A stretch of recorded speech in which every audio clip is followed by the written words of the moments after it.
Hola, buenas tardes jóvenes, ¿qué tal? ¿Cómo están? Aquí nos encontramos nuevamente en una cápsula, creo que es la número 3, ¿ya? Que esta materia está asociada a lo que es introducción a la gestión de riesgos y su relación obviamente con el control interno, ¿ya? En esta cápsula está básicamente asociado a las PPT que yo le subí el día 14 de septiembre, el miércoles, ¿ya? Así que vamos a comenzar a ver este tema de la introducción a la gestión de riesgos. ¿Ya?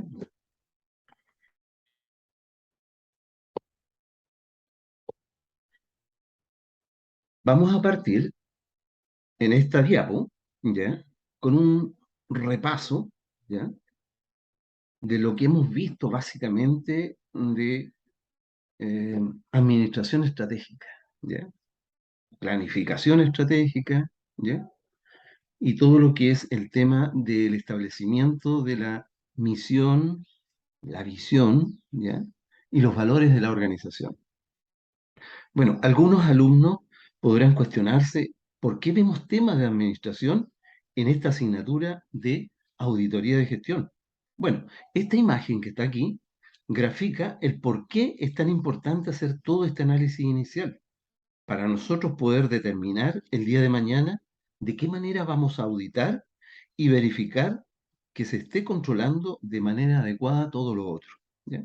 Entonces, yendo al esquema, ¿ya? Fíjense acá al lado izquierdo, nos encontramos con la situación actual, que puede ser cualquier organización, ¿ya? Incluso podría ser la de las hamburguesas que vimos en la cápsula anterior, ¿se acuerdan?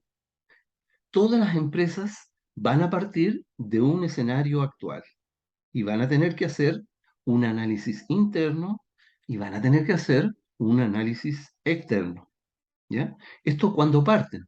Por ejemplo, si ustedes tienen alguna idea de negocio en el rubro de lo que sea, van a tener que partir de este análisis interno y uno externo, ¿ya? Estos dos análisis les va a permitir a ustedes definir o formular la estrategia en definitiva, ¿ya? Esto va a tener niveles de planificación como estrategias corporativas, estrategias de negocio o estrategias funcionales, ¿ya?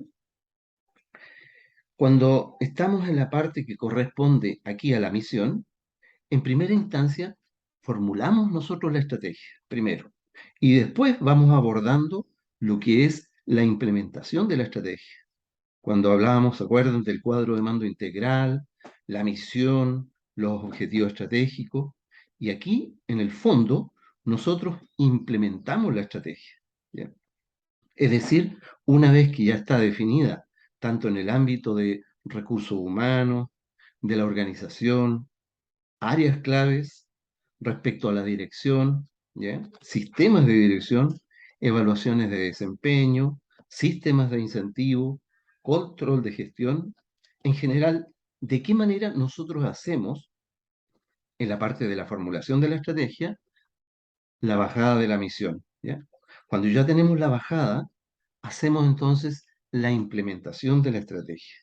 Y ahí es donde definimos los objetivos estratégicos y ahí vemos cuáles son todos los objetivos que la organización se establece y cómo se distribuyen en cada una de las áreas dentro de la organización, ¿ya? Y en forma posterior, ya ligado a lo que es la visión, es ver de qué manera yo voy a poder administrar toda esta estrategia y de qué manera voy a administrar el resultado de estos procesos, ¿ya?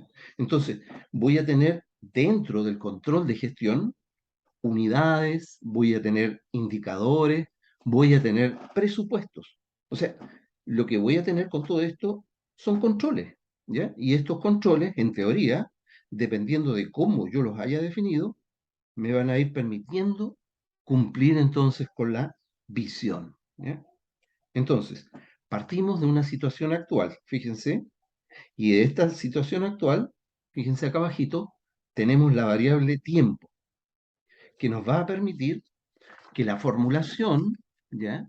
La implementación y la ejecución de mi estrategia vayan a caminar en línea con la visión, ¿ya? Entonces, A través de la variable tiempo, fíjense, yo parto de la situación actual, pasando por la formulación, la implementación de la estrategia, ¿ya? Y la ejecución de la estrategia, hasta llegar, ¿ya?, a caminar a lograr la visión que definí, en teoría, que es donde yo quiero llegar como organización, ¿ya? Esto tiene un proceso de retroalimentación, con ese análisis interno y con este análisis externo que se va retroalimentando con todas las variables que ya definimos. ¿M? Entonces, de manera general, ¿por qué es tan importante saber establecer la estrategia? Porque dentro de esta asignatura vamos a velar porque los controles que la organización definió vayan en línea a cumplir con esa estrategia. Entonces, en la medida que se vayan alejando de la estrategia, vamos a tener que ser capaces, como área de auditoría o bien como área de control de gestión, de levantar la mano y decir, oye, lamentablemente acá tenemos ciertos indicadores que están dando luces que esto no está funcionando bien. Entonces, nos está mostrando que no estamos cumpliendo con la misión. Y hay posibilidades, incluso, que la empresa en marcha, que es la continuidad de la empresa, se pudiese ver afectada, porque en la medida que la organización no sea capaz de gestionar de manera adecuada sus riesgos, no sea capaz de gestionar de manera eh, que esté funcionando adecuadamente su negocio, entonces lisa y llanamente puede condicionar lamentablemente su existencia en la organización.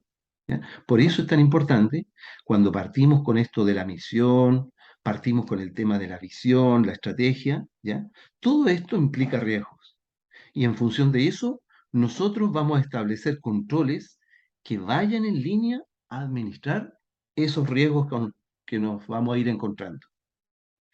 Eso es de manera general lo que hemos visto de la planificación estratégica en las sesiones anteriores y en las cápsulas anteriores, ¿ya? Y la importancia de ver el tema de la administración en esta asignatura. Ese es el motivo, ¿ya? Por eso es tan importante que el FODA pega tan bien en el control de gestión, ¿ya? O las 5 fuerzas de Porter pegan muy bien en lo que es el análisis externo, ¿ya? Aquí lo que hacemos es presentar a la empresa en marcha y darle como un eje general, ¿ya? Entonces, la visión, ojo, recuerden, que es la imagen de lo cual la empresa quiere llegar a ser a futuro. En este esquema, piensen que la visión sería lo más abstracto. En teoría, yo al tener todos estos antecedentes, todo este diseño operacional que está funcionando en todo este engranaje, me va a permitir ir acercándome poco a poco a la visión que yo establecí originalmente. Entonces, si dentro de todo este sistema integrado, ¿ya?, dentro de todo este engranaje que estamos viendo, el control de gestión es lo final, ¿ya? Me está arrojando que cada vez que me alejo más de la visión es porque necesariamente hay un problema. Entonces, toda esta sinergia de procesos, de levantamiento de información, de definición de riesgo, lo que va a hacer es permitirme ir en línea hacia el objetivo estratégico y poder llegar a obtener mi visión a futuro, ¿ya? Entonces, lo que aquí tenemos en la práctica es de qué manera operativizamos todas las definiciones de estrategia que hace la administración. Y esto lo podemos bajar a nivel de la empresa de hamburguesas que yo le comentaba, ¿se acuerdan? En la cápsula anterior, o a la altura de cualquier emprendimiento. Vuelvo a insistir, no importa, esto es aplicable a todo tipo de empresas, pequeñas, medianas, grandes empresas, ¿ya?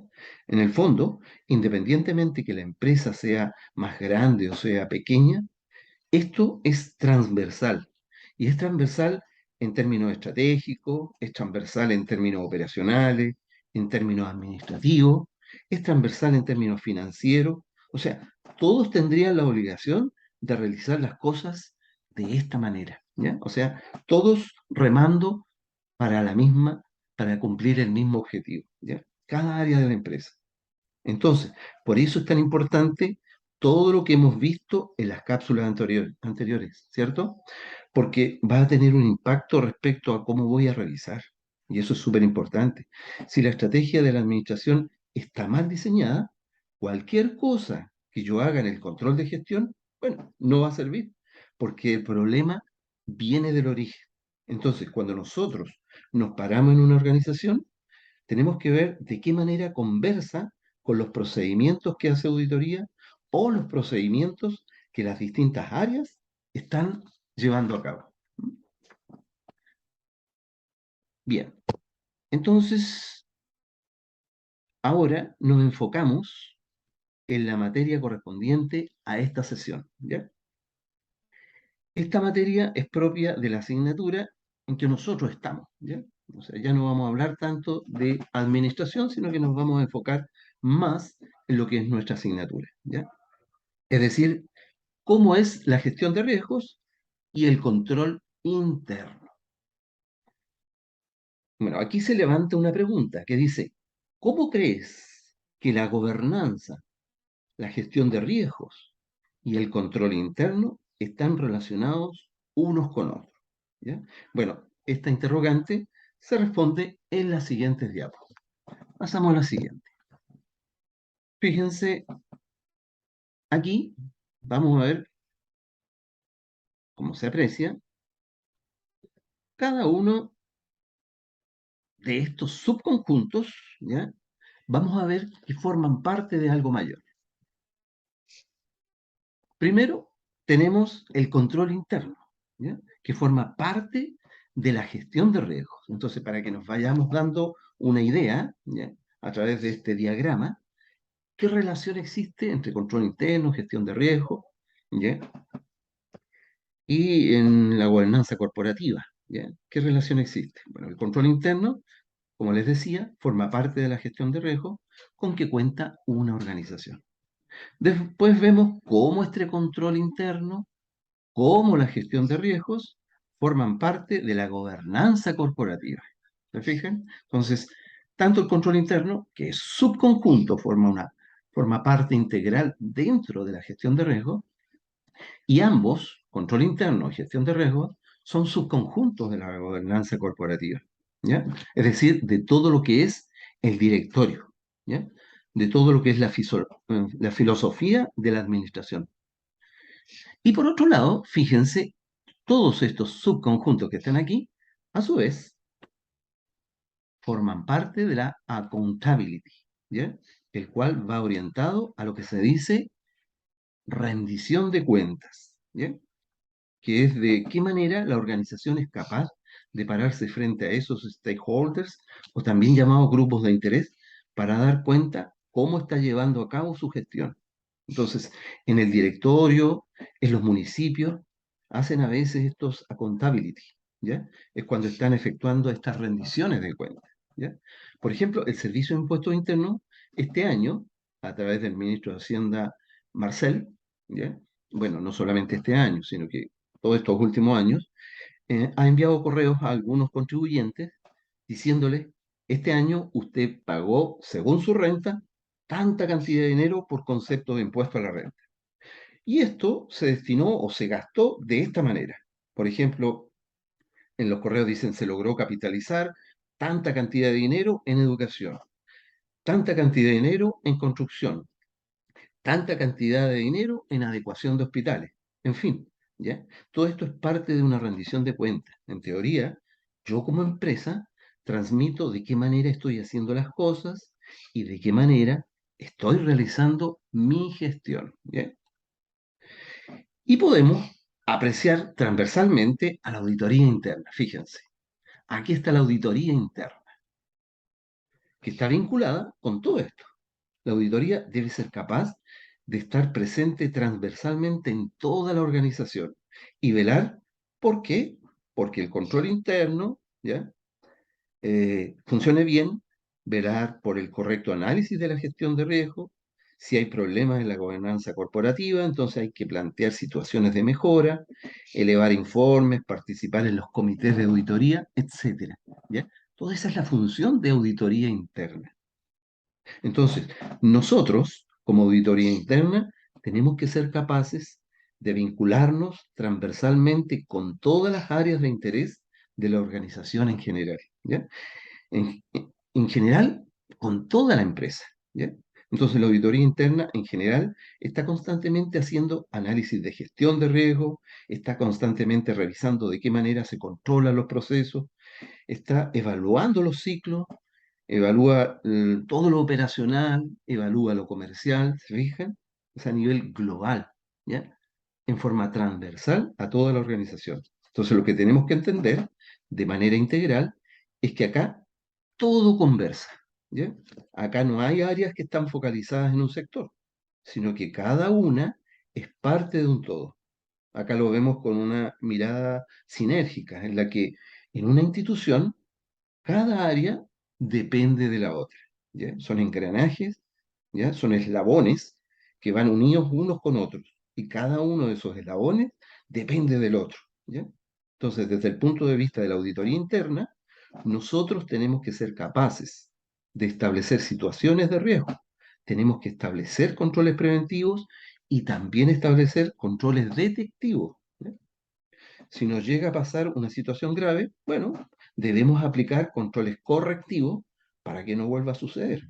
Entonces, en función de eso, tenemos que tener una visión completa de cómo funciona toda la organización. O sea, no es una tarea menor, jóvenes, el tema de la auditoría interna, ¿ya? Veamos ahora cuáles serían las graves fallas en que se podrían producir en el control de riesgos y en el control interno, ¿ya?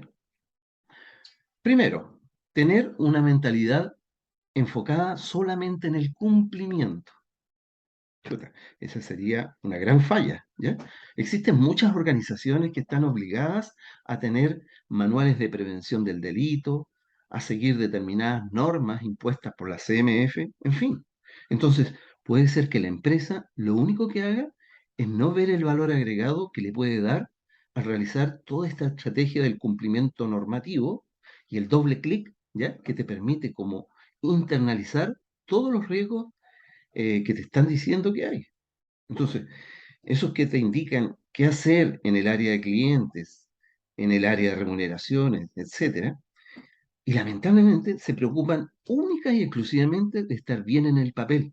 Entonces, lo que ocurre es que hay muchas organizaciones a las cuales le dicen qué tienen que tener, ¿ya? Por ejemplo, un manual de cumplimiento o diversos requerimientos normativos, pero solamente se limitan a establecerlo en el papel, pero en la operatividad de la organización nunca lo ejecutan, ¿ya? Y por eso es que se les denomina modelos de papel, porque en el fondo un modelo de prevención del delito está establecido solamente para establecer un check en términos normativos, pero en la práctica esas organizaciones no hacen nada de lo que se declara, ¿ya? Que se va a hacer, ¿ya? Claro, ellos declaran que van a hacer esto, esto, otro, pero en la práctica no lo realizan, ¿ya? Y se dedican a tener toda la normativa que se exige, pero en la práctica no la llevan a cabo, lamentablemente, ¿ya? Entonces, esa es una de las graves fallas en el control de riesgo y el control interno en algunas organizaciones. Otra situación es tratar el riesgo únicamente como algo negativo y pasar por alto que las entidades tienen que asumir riesgos en la búsqueda de sus objetivos. Bueno, acá es como taparse los ojos y decir que no hay ningún tipo de riesgo, que todo el riesgo es malo y yo como empresa no estoy expuesto a ningún riesgo. Y después, como no administré, como no mitiqué ningún riesgo, ninguna materia de riesgo, bueno, cuando ya se materializa este y afecta a mi institución, ya es demasiado tarde como para poder reaccionar, lamentablemente. Por eso es que las organizaciones tienen que ser capaces de ver el valor agregado existente en la administración de los riesgos en lo que esta organización está expuesta, ¿ya? Eso es súper importante. Ojo, al final del curso voy a hacer un check, ¿ya? Con alguna empresa para que después ustedes vean de qué manera las empresas logran internalizar todo esto, ¿ya? Tercer tipo de falla grave, fíjense. Gestión de riesgos y control interno demasiado centrados en la información financiera externa. O sea, preocuparse de la información financiera que entrega el mercado en términos generales y no fijarme bien en lo que está pasando dentro de mi organización. Entonces, yo peco como organización de fijarme mucho en la información que viene del mercado, ¿ya? Puedo estar despreocupando lamentablemente lo que está ocurriendo al interior de mi organización, ¿ya? Ese es otro tipo de falla grave que se puede cometer desde el punto de vista del control de riesgo y el control interno. Una cuarta falla: visualizar la gestión de riesgos y el control interno como funciones o procesos separados. Es lo que les decía. En el fondo, por un lado tengo la gestión de riesgos y por otro lado tengo el control interno. No de este objeto mancomunado, sino verlo de manera distinta. Claramente nos va a hacer perder valor en la identificación de los riesgos, ¿ya? Lamentablemente, muchas empresas cometen ese error, ¿ah? Lo ven como algo separado. No, es algo que opera de forma mancomunada, unida, ¿ya? Eso es súper importante. Y una quinta falla grave es, fíjense, no visualizar la gestión de riesgos y el control interno como predominantemente importantes para las operaciones, ¿ya? O sea, solo me afectan la operación y no estoy expuesto de ninguna manera en las otras áreas. Entonces, independientemente que los riesgos son de lo más importante, porque afectan lo mejor del negocio, que es la operación, no puedo obviar que también tengo riesgos ligados al área de recursos humanos, tengo riesgos que están asociados al área comercial, riesgos que están asociados al área administrativa, riesgos que pueden afectar el área de compra. Entonces, es importante tener una visión más amplia, no preocuparse solo que los riesgos que pudiera tener mi organización puedan estar relacionados con el área operacional solamente, ¿no? Sino que con las diversas áreas dentro de la organización, ¿ya? O sea, tengo que tener, perdón, una visión más amplia, ¿ya? En forma transversal, de manera eh, de que yo pueda determinar cómo me están afectando los riesgos a los cuales yo puedo estar expuesto, ¿ya? Entonces, esa es otra gran falla que se puede cometer normalmente en las organizaciones, ¿no? Ahora, vamos a ver lo bueno versus lo malo que tienen las prácticas de control de riesgos y el control interno. Son como 11 comparativos que vamos a ir haciendo, ¿ya? Veamos. El primer comparativo. Fíjense, entre las cosas buenas, ¿ya? Lo bueno está en que el control de riesgo y el control interno son buenos elementos para ayudar a controlar y a lograr objetivos, como les decía. En la medida que yo tenga objetivos previamente definidos, administrando de manera adecuada los riesgos y gestionando un control interno que sea propicio, que esto se desarrolle de manera efectiva, claramente voy a tener un check, porque me va a ser más fácil cumplir los objetivos, ¿ya? Ahora, lo malo sería que lamentablemente el objetivo en sí mismo no es tener como una gestión de riesgos pro y un control interno genial. Si en la práctica no voy a estar cumpliendo los objetivos, ¿ya? No me sirve de nada. Entonces el objetivo estratégico que yo definí y que estoy midiendo y que estoy administrando siempre va a ser lo más relevante y no necesariamente el cómo lo estoy gestionando y de qué manera tengo el control interno. Entonces por ahí nos tenemos que aterrizar un poquito, ¿ya? Otro punto, otra cosa buena, es que están impulsadas de arriba hacia abajo, como vamos a ver más adelante, cuando se incorporan en términos de la alta dirección, comités de auditoría que están conformados por directores, la alta gerencia, etcétera. ¿Ya? Eso es lo bueno, que van desde arriba hacia abajo. Ahora, lo malo, ¿ya? Que se ve muchas veces, es que son los auditores los únicos que están preocupados por estas cosas. Y lamentablemente tenemos directores que no están tan empapados con todo esto, no ven necesariamente los beneficios que les trae a la institución y que lamentablemente no pescan mucho. Ya ahí se han visto harto por parte de la CMF, la cual ha cuestionado el grado de involucramiento que tienen los directores en muchas organizaciones. Los cuestionan porque respecto a algunos temas y cuando se dan casos de negligencia o cosas que ellos deberían haber visto y no se involucraron, la CMF les aplica multas a estos directores, ¿ya? Entonces, lamentablemente, esto es más común de lo que uno se imagina. ¿Ya? Por ahí tenemos una brecha normativa que el regulador está bien preocupado de empapar a toda la organización de todo esto. Y cuando no lo hace, bueno, la CMF le aplica sanciones. Por lo tanto, es relevante hoy en día que le tomen el peso a esa responsabilidad por parte de los directores. Y eso ocurre en muchas organizaciones, lamentablemente. ¿Ya?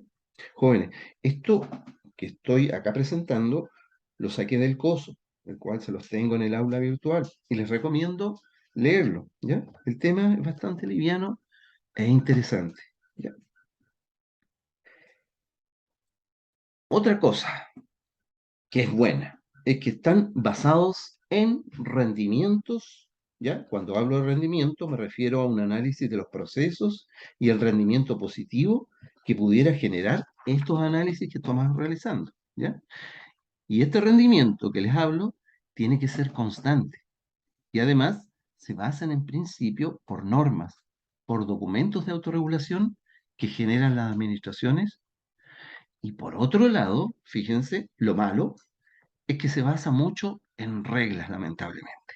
O sea, por un lado tenemos que hay ciertos criterios que podemos tomar como administración y que tenemos cierta libertad para poderlos llevar a cabo.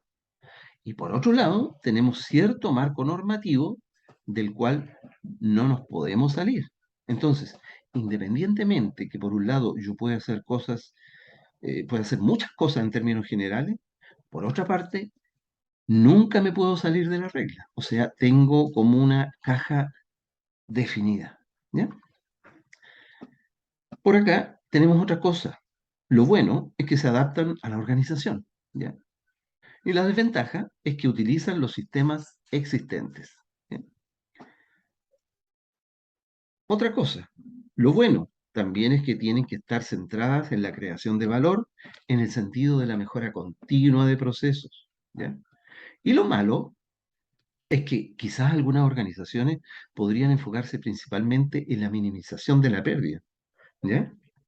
Yo creo que lo peor que nos puede pasar en términos organizacionales es que el único foco de la organización sea el perder lo menos posible, o bien operar con la estructura de costos más baja posible, cuando en la práctica, por ejemplo, les cito el caso de BTR o el caso de Modelo, en la medida que nosotros como organización tengamos definidos los riesgos o los administremos de manera adecuada, no nos va a permitir que a partir de cumplir con los objetivos estratégicos, es tener una mejor visión por parte del mercado de cómo funciona nuestra organización. Porque una organización que funciona mal, lamentablemente no agrega valor en nada. ¿Ya?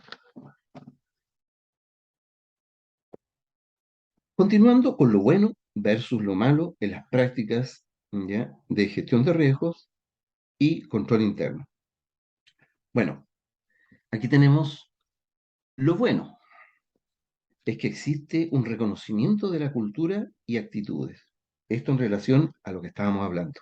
¿Ya? Lo malo es que algunas organizaciones podrían tener controles principalmente duros.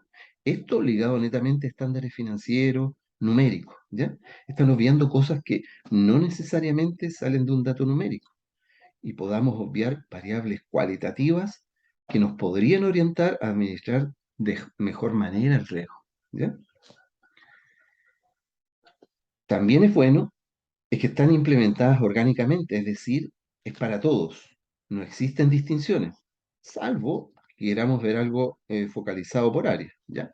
Pero lo malo es que muchas veces no hay como una internalización respecto a, por ejemplo, que te digan, oye, ¿te gustaría que viéramos esto? O, oye, vamos a hacer esto, ¿les parece? O hacer un focus group o algo así, ¿ya? No, lamentablemente, ya que muchas veces son impuestas por personas que no son parte de la organización y hay que aplicarlas nomás, lamentablemente. Entonces tenemos que ir en línea a que exista un equilibrio que si bien por un lado se ha impuesto, pero que exista un cierto grado de participación que permita que esta bajada de información sea un poco más amigable. ¿Ya? Lo bueno también es que son integradas o incorporadas, ¿ya? Pero lo malo es que en algunas organizaciones lamentablemente son situaciones aisladas y de alguna manera los colaboradores lo perciben como algo agregado y por ende no la adentran en su labor diaria, lamentablemente. ¿Ya? Otra cosa buena es que son dinámicas en evolución, ¿ya?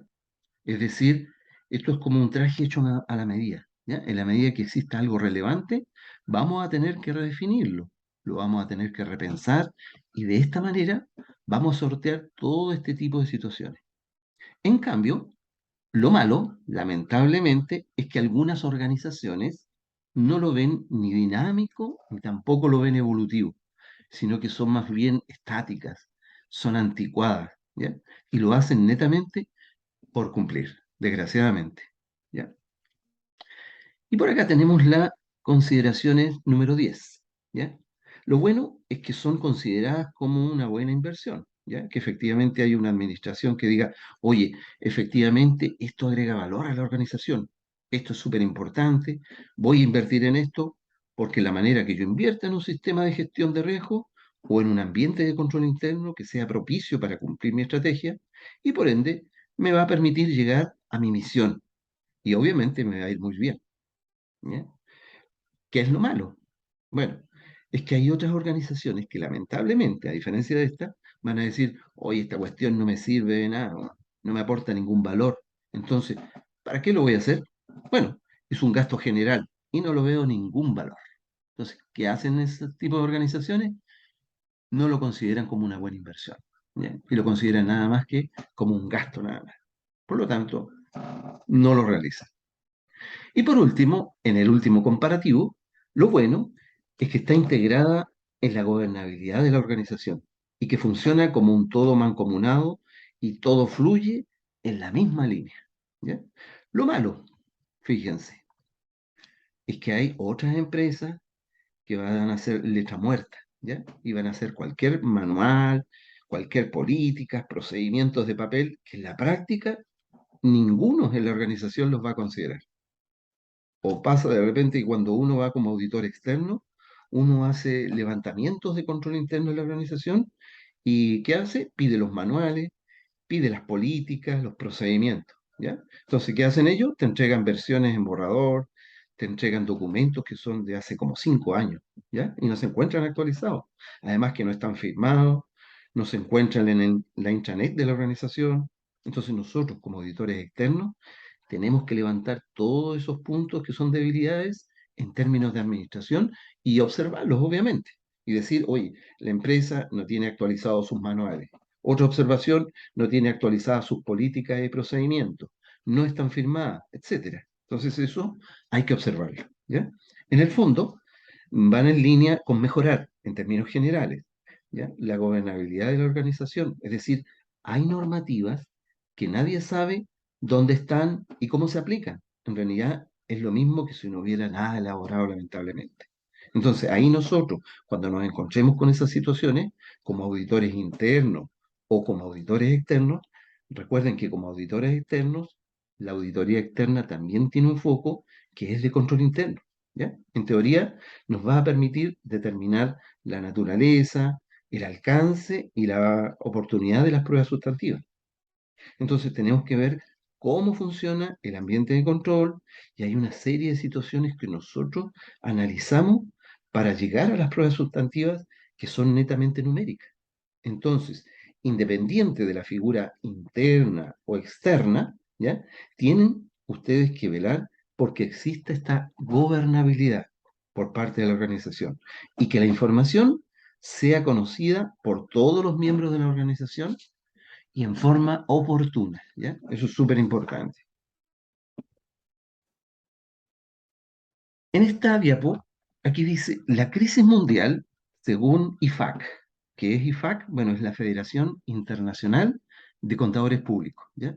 Ellos dicen que los principales problemas en la gestión de riesgo fueron causados por, primero, fallas éticas. Segundo, por gobernanza, gestión de riesgo, en teoría, pero no en espíritu. Es decir, digo que lo hago, pero en la práctica no hago nada, lamentablemente, ¿ya?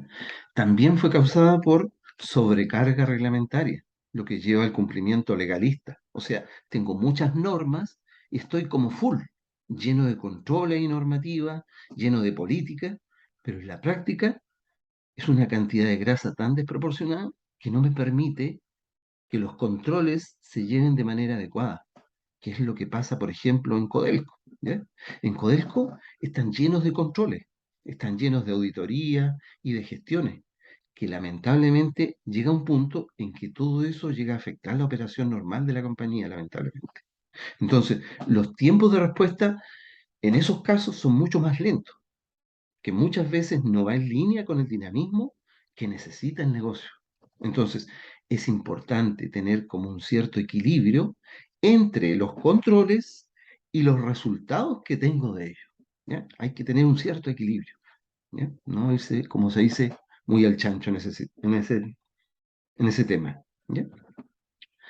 También fueron causados por sistemas de control de riesgo demasiado centrados solo en controles de información financiera, que es lo que yo les comentaba en el punto anterior, ¿ya?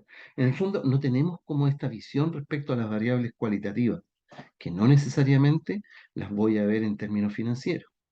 Lo que les hablaba en la primera clase, ¿se acuerdan de Steve Jobs cuando estaba enfermo? ¿Dónde veo eso? Obviamente en ningún lado, ¿ya? Debo ser capaz, en primera instancia, de tomar información cuantitativa, lo que por lo menos en términos de la auditoría es muy relevante. ¿Ya? Pero también tengo que tener un control de riesgo que vaya enfocado a variables que no necesariamente son cuantitativas, sino que son cualitativas. Entonces, tengo que buscar la manera de poder abordar estos riesgos y de poder administrarlos en variables cualitativas, ¿ya? Quizás las cuales puedan después convertirse en términos numéricos para poder definir métricas y cosas así, pero teniendo esta visión un poco más global, ¿ya? Por acá tenemos las conclusiones de la crisis. Son básicamente dos conclusiones. La primera, las entidades deben adoptar un enfoque más amplio en la gestión de riesgos y en el control interno. Y la aplicación adecuada de las normas y principios de gestión de riesgo y control interno es a menudo el problema. Bueno, este punto se refiere a que principalmente las organizaciones como que no entienden bien el espíritu o no entienden las normas y principios que se definen para la gestión de riesgo o para el control interno. Entonces, como nadie entiende lo que se está haciendo, cuando yo como auditor voy con la banderita y les digo, oye, yo necesito hacer esto, porque el propósito es esto y esto otro, bueno, no lo entienden. Y como no lo entienden, es como un cacho para ellos. Y fíjense que típico, dicen, oye, ya llegó el auditor a pedirme esta cuestión. Oye, pero si ya la vimos el año pasado. O dicen, esto aquí, esto allá, ¿ya? Se van a encontrar con esas situaciones. Entonces, cuando ustedes sean auditores, ya sea internos o auditores externos, es súper importante que ustedes les puedan transmitir a su contraparte, es decir, a la persona con la cual van a ver, no sé, un flujograma, o van a ver un ciclo, o van a ver un inventario, lo que sea, ¿ya? Tienen que transmitirle el propósito que tiene definido el procedimiento que ustedes están haciendo, ¿ya? Y tienen que decirle, oye, mira, ¿sabes qué? Yo tengo que revisar esto y necesito esto y esto otro. O sea, ser bien, bien claro lo que ustedes necesitan, ¿ya? Y decirle, bueno, porque en teoría al revisarlo me va a permitir poder determinar de qué manera, etcétera. O sea, la idea es explicarle lo más detalladamente posible lo que ustedes necesitan y para qué lo necesitan, es decir, para que ellos entiendan la importancia, ¿ya? De la documentación, de la información que ustedes van a recibir de ellos, ¿ya? Entonces, siempre tienen que ir como con esta labor educativa y ser lo más didácticos posible en la explicación de lo que ustedes necesitan, para que esta persona, ¿ya? Su contraparte, entienda el motivo de por qué nosotros estamos realizando todos estos procedimientos, ¿ya? Entonces, al entenderlo, la idea es que todo esto se haga más amigable, ¿ya? Y no seamos como el típico auditor cacho, ¿ya? Cuando ellos dicen típico, oye, lo único que hace es hacerme perder el tiempo este auditor y no entiende nada cómo funciona la organización. O hay algunos que dicen, no cacha bien cómo funciona el mercado de este rubro. Entonces, jóvenes, los invito a que sean muy educativos en este sentido. Y lo principal es que si ustedes parten como staff o un cargo similar, nunca vayan a hacer un procedimiento que no sepan ustedes para qué es. ¿Ya? Es muy importante que siempre que ustedes estén con un equipo de auditoría, que al momento de ir a interactuar con alguna gerencia o con alguna jefatura, es súper importante que ellos entiendan bien cuál es el motivo de lo que ustedes están haciendo. Eso es súper importante, ¿ya? Porque se está haciendo tal cosa y la importancia que reviste para su trabajo, el contar con esa información de lo que ustedes le están solicitando. Entonces hay que dejarle muy en claro a los directivos de la información que ustedes están requiriendo, para qué lo hacen y la importancia que ésta tiene para su trabajo. ¿Ya? Entonces, de esa manera no van a tener mayores problemas, ya que muchas veces las personas que van a estar frente a ustedes van a ser profesionales que llevan 5 años en la organización, 10 años en área administrativa, o sea, conocen el revés y el derecho al mercado. Quizás ustedes van a estar recién incursionando en este tipo de organizaciones o en ese rubro, ¿ya? Entonces, deben empaparse harto con el equipo de auditoría. Y si no hay equipo y están solos, entonces les recomiendo estudiar muy bien los papeles de trabajo de la auditoría del año anterior. Eso es súper importante, ¿ya? Revisar y empaparse con la industria como que si fueran a dar un examen de dicha materia, ¿ya? Como para no llegar tan desprovistos de conocimiento de la materia en cuestión o que en definitiva no se generen estos tipos de problemas en el fondo. ¿M? Eso es como una recomendación, jóvenes. Bien, en esta diapo, aquí dice el pensamiento actual sobre el riesgo, ¿ya? Entonces, se ha reflejado de alguna manera en la siguiente foto, fíjense. Aquí dice, el lugar más seguro para un barco es permanecer en el puerto, ¿ya? Pero esto no es para lo que se construyeron los barcos, ¿ya? Claro, no como el caso, por ejemplo, del Titanic. Si sale a navegar, se puede encontrar con peligros como un iceberg contra el cual puede chocar y en definitiva terminar al fondo del mar, ¿ya? Pero el tema de fondo es que los barcos fueron construidos para el transporte de personas, fueron construidos para el transporte de mercancías hacia otros destinos, como destinos cercanos, destinos muy lejanos, donde tienen que surcar por distintos tipos de océanos y enfrentar distintas adversidades como fuertes vientos, tempestades, huracanes, etcétera. Entonces, todo eso, lamentablemente, va a implicar riesgos, ¿ya? Entonces, como estoy obligado a asumir ciertos riesgos para cumplir mi objetivo, porque no hay posibilidad alguna de que cumpla mi visión si yo en mi organización no asumo riesgo. Tengo que ser capaz de definir el riesgo y ser capaz de poder administrarlo. Súper importante. Entonces, ¿cuál es el riesgo? Bueno, el riesgo hoy en día se define como el efecto de la incertidumbre sobre el establecimiento y logro de los objetivos de la entidad. ¿Ya? Eso está establecido en la ISO 31000. ¿No?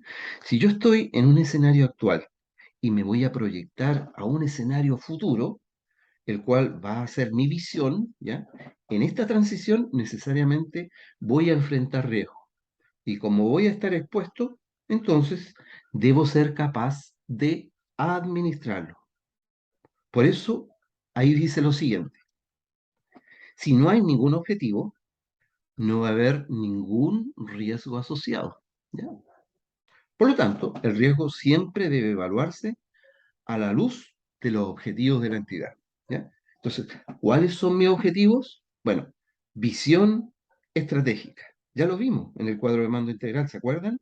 ¿Recuerdan el BSC o el Balance Scorecard? ¿Ya?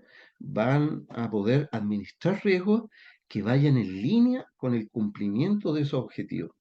No cualquier objetivo, sino lo que me afecta a mi objetivo estratégico, los cuales yo, dentro de la operación normal de mi negocio, recuerden, siempre voy a estar expuesto, ¿ya?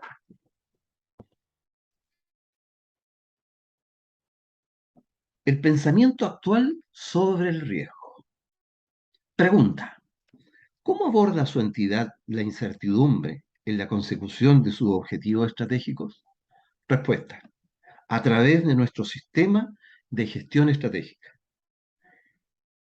¿Ya? Entonces, el sistema de gestión estratégica es la gerencia de línea, se dedica al ciclo planificar, hacer, ¿ya? Verificar, actuar, ¿ya? Lo cual se centra en la consecución de los objetivos de la entidad, ¿ya? Entonces, todo lo que nosotros diseñemos va a ir en línea con con la consecución de los objetivos de la entidad. Por eso estamos auditando la gestión. Por eso cuando hablamos de gestión es estrategia. Es de qué manera nosotros vamos a ser capaces, desde el punto de vista de la gestión, de llevar a la organización al cumplimiento de sus objetivos. ¿Ya? Acá hay otra pregunta. Dice, ¿cómo aborda su entidad el riesgo? Respuesta. Bueno, a través de nuestro sistema de gestión de riesgos, ¿ya? Sistema de riesgos y de control separados, ¿ya? Funcionarios, registro de riesgos centrado en la mitigación del riesgo. Todo lo que nosotros hacemos, de nuevo, es para mitigar los riesgos. El riesgo, jóvenes, siempre va a estar, pero dentro de nuestra profesión vamos a hacer todo lo posible, recuerden, para mitigar el riesgo, de tal manera que sea, ojalá, lo más pequeño posible. ¿Ya? A eso tenemos que tender. El riesgo siempre va a estar, pero el riesgo lo tenemos que enfrentar, lo tenemos que administrar, lo tenemos que mitigar, ¿ya? Y reducir al máximo. Fíjense, en esta diapo, ya cambiamos un poquito el tema, aquí les presento en cierta forma el comportamiento de las instituciones públicas y a la vez su comportamiento como privadas. O sea, vamos a ver un doble comportamiento como instituciones públicas y como empresas u organizaciones privadas. Con la idea de que ustedes, cuando sean profesionales, tendrán la posibilidad de llegar a empresas del sector privado, pero también del sector público. Aquí nos damos cuenta, por ejemplo, ¿ya? Del ministerio, ¿ya? La visión de los objetivos, ¿ya? Y la forma en cómo los va internalizando va a ir cambiando, ¿ya? En el caso del ministro, por ejemplo, el ministro de Hacienda, ¿ya? El ministro Marcel y el jefe de servicio tendrán por un lado los objetivos ministeriales, ¿ya? Para el caso del jefe de servicio, quien depende de Marcel va a tener a su cargo la implementación de los objetivos del negocio. O sea, si lo vemos desde el punto de vista de una institución pública, van a tener a cargo, ¿ya? Los objetivos ministeriales, ¿ya? Pero si lo vemos desde el punto de vista, ¿ya? Del área privada, el jefe de servicio va a tener a su cargo la implementación de los objetivos que se llaman objetivos del negocio. Ahora, más abajo, fíjense, aquí, independiente que esta sea una empresa del sector público o una empresa del sector privado, vamos a tener una unidad de auditoría interna, ¿ya? Y vamos a tener una unidad de control de gestión, ¿ya? Siempre, independiente que sea institución pública o privada, ¿ya? Por aquí, más abajo, ¿ya? Vamos a tener áreas de negocio, ¿ya? Área de logística, de recursos humanos, de finanzas y de contabilidad. Ahora bien, en términos del ministerio o de la empresa, ya estamos haciendo un parangón, según sea público o privado, si estamos hablando de una empresa pública, podríamos hablar del ministerio. Su equivalente en el área privada sería la organización, la empresa, ¿ya? Va a tener los objetivos ministeriales, ¿ya? U objetivos administrativos o corporativos, ¿ya? El jefe de servicio será quien esté encargado de implementar los objetivos del negocio, es decir, están encargados de hacer la bajada más o menos operacional y las áreas que pueden ser gerencia de finanzas, de recursos humanos, de compras, ¿ya? La gerencia de operaciones o gerencia comercial van a estar encargadas de realizar las actividades del negocio, ¿ya?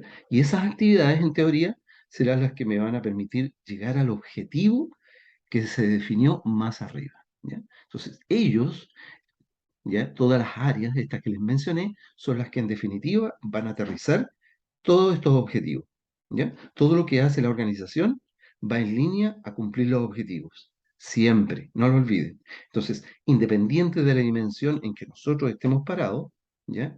Como que todo tiene un orden sinérgico, ¿ya? Que va en línea con la consecución de los objetivos, ¿ya? Esto no lo podemos perder de vista, jóvenes, ¿ya? Entonces, si lo vemos desde un punto de vista de un organismo público, vamos a tener al ministerio y al jefe de servicio. Pero si lo estamos viendo desde un punto de vista de una organización privada, el ministerio es el equivalente al directorio, ¿ya? Y el jefe de servicio en el área pública es el equivalente al gerente general en las organizaciones privadas, ¿ya? Entonces, si lo vemos de un punto de vista, repito, desde el sector público, vamos a tener ministerio y jefe de servicio que establecen objetivos ministeriales, ¿ya?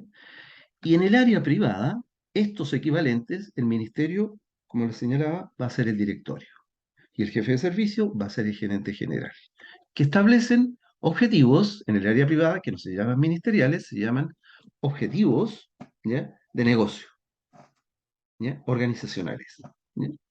Y tanto en área privada como pública siempre van a estar estas áreas de auditoría interna y de control de gestión, ¿ya?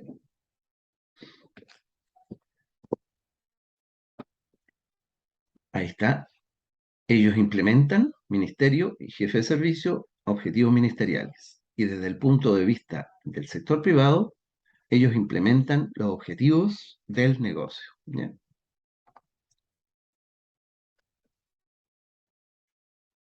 Bien. En esta diapo, para continuar un poco con este tema del parangón entre el servicio público y el servicio privado, pero vamos a ver el tema que se conoce como problemas de agencia, ¿ya? Aquí tenemos los problemas de agencia. Es cuando tenemos, generalmente cuando hablamos del tema de problemas de agencia, es cuando tenemos un agente y un principal, ¿ya? El agente es porque mi organización puede ser una pyme o ya el hecho que la pyme tenga una sucursal va a necesitar un gerente de sucursal o un jefe local, etcétera, el cual va a tener ciertos objetivos, ¿ya? Ahora, veamos cuál es el problema que aquí ustedes pueden ver, problema de agencia vertical. Y se puede dar, ¿ya? Por un lado tengo los objetivos que definió el ministerio, ¿cierto? Que vimos en la diapo anterior. Quien hace la bajada es el respectivo jefe de servicio, quien se va a encargar de hacer la implementación de los objetivos en términos estratégicos. Ahora, ¿cómo hago la bajada para que mis áreas de apoyo permitan lograr esos objetivos? Bueno, el tema es que el ministerio, que viene a ser como el directorio, y el jefe de servicio, que viene a ser como el gerente general en la empresa privada, el problema se puede suscitar cuando el jefe de servicio, este que está aquí, o gerente general, tenga incentivos distintos a los que tiene el ministerio. O sea, objetivos distintos el gerente general a los que pueda tener el directorio. Entonces, cuando hay objetivos, ¿ya?, distintos y no son los mismos, se generan estos problemas de agencia, ¿ya? Por ejemplo, veamos, si es que el gerente general, gerente general o jefe de servicio, tiene un bono de desempeño y en ese bono ven que le fijaron una meta en términos porcentuales, por ejemplo, tales como lograr una rentabilidad en el servicio público o un nivel de alcance o penetración del ministerio en la sociedad, ¿ya? Si es que es un servicio público, obviamente. Si este jefe de servicio deja de pensar en los objetivos para el ministerio o para la empresa, puede pensar en términos personales, ¿ya? Y puede tener un incentivo personal y puede decir, por ejemplo, el jefe de servicio, ¿sabes? Que lo que voy a hacer, voy a manipular la información para ganarme el bono, ¿ya? Me da lo mismo los objetivos del ministerio. Ese es uno de los principales problemas de agencia. Es decir, cuando el ministerio establece objetivos ministeriales, y el jefe de servicio, como se dice vulgarmente, se manda a las partes, porque él no va a compartir esos objetivos ministeriales, porque tiene un objetivo más bien individual, ¿ya? Y como le señalaba el ejemplo del bono, que se establece un bono por rendimiento, ¿ya? Entonces, lo más probable es que para poder ese jefe de servicio o gerente general, si es en la empresa privada, va a manipular los resultados. ¿Con qué propósito? Bueno, con el lograr ese bono, ¿ya? Por lo tanto, no está compartiendo, ¿ya?, los objetivos ministeriales o los objetivos de la entidad, ¿ya? Y ahí entonces, como les decía, se genera el problema de agencia y podríamos llamarle problema de agencia vertical, ¿ya? Cuando no conjugan los objetivos ministeriales con los del jefe de servicio, ¿ya? Ese es uno de los principales problemas de agencia, que quiere decir que el jefe de servicio está actuando de manera desleal con la administración y solo está pensando en su beneficio propio, ¿ya? Otro ejemplo de administración desleal, veamos, es, por ejemplo, eh, el de una clínica, en la que el dueño de la clínica, que sería como este órgano directivo, que sería el ministerio, ya el dueño de la clínica, presentó una querella en contra de su gerente general y de su gerente de administración y finanzas. ¿Por qué? Bueno, porque estos dos gerentes se coludieron para defalcar a la clínica. Claramente, ese es un problema de agencia, ¿ya?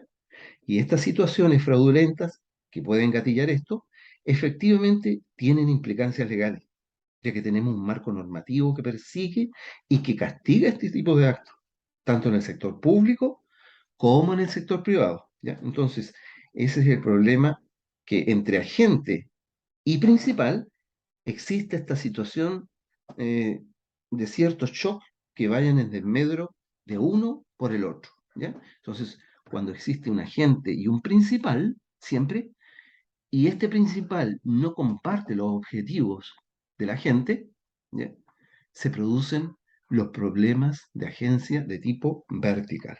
Entonces, volviendo acá a la diapo, el problema que también se puede suscitar es lo que aquí podemos apreciar: problema de agencia horizontal, ¿ya?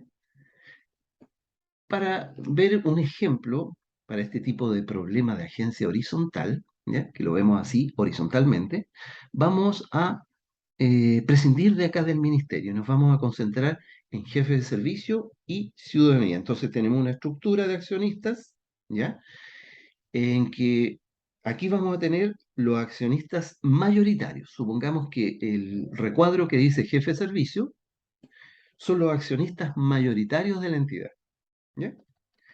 Y acá, en lugar de ciudadanía, consideremos accionistas minoritarios de la entidad, ¿ya?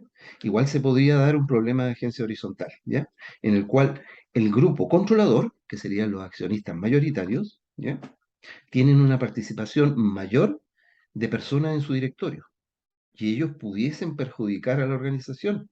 Piensen que podría ser una integración vertical. Tal es el caso, por ejemplo, de la ISAPRE Cruz Blanca, ¿ya? La ISAPRE Cruz Blanca, ¿ya?, conforma una integración vertical. Tienen un holding que, por un lado, tienen a la ISAPRE Cruz Blanca, los cuales tienen a sus afiliados. Este holding tiene además cuatro clínicas, entre ellas, según recuerdo, está la clínica Bupa Santiago y la clínica Bupa de Reñaca, de acá de Viña del Mar, ¿ya?, la cual tiene prestaciones de servicios médicos a pacientes ambulatorios y también a pacientes hospitalizados. Y tiene atención a precios preferentes para pacientes que están afiliados a su vez a la ISAPRE Cruz Blanca, ¿ya? Adicionalmente, este holding tiene una compañía de seguros, que es Bupa Seguros, y esa compañía le otorga seguros de salud complementarios a los afiliados a esta ISAPRE Cruz Blanca. Entonces, también está Bupa Sport con medicina deportiva, y tienen toda esta estructura en términos organizativos, que está diseñada para otorgarse servicios entre todos ellos, ¿ya? Entonces, todo este holding funciona entre ellos.